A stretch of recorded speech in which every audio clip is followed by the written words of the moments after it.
Ahmed est journaliste. Il est érythréen et depuis 3 ans, il a fui la dictature au pouvoir dans son pays pour se réfugier en Égypte. Pour gagner sa vie, il travaille dans le bâtiment. J'ai toujours travaillé dans le journalisme et les médias. Je n'aurais jamais cru qu'un jour j'atterrirais dans le bâtiment pour faire de la décoration et de l'aménagement d'intérieur. Son statut de réfugié l'empêche de travailler. C'est dans l'illégalité qu'il doit gagner sa vie comme les milliers de ses concitoyens dans la même situation. Il y a beaucoup de réfugiés qui ne trouvent pas de travail ici. Sur 1000 réfugiés, je suis peut-être le seul à en avoir trouvé un.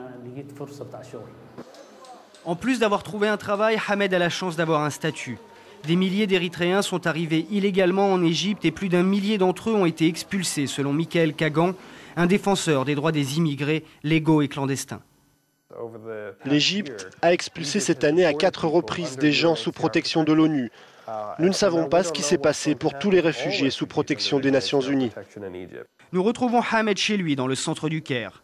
Il vit avec 3 autres réfugiés dans cet appartement insalubre du centre-ville. Ahmed n'a pas vu sa femme et ses 3 enfants depuis 3 ans. Ils sont au Soudan et il n'est pas autorisé à quitter l'Égypte. C'est le dernier message que j'ai reçu de la Croix-Rouge. Yasser, lui, est soudanais et n'a qu'une seule idée en tête, partir, y compris clandestinement. Israël est la première destination choisie par de nombreux Africains. Je suis dans une situation où je ne peux pas rester. Je ne peux pas rentrer chez moi.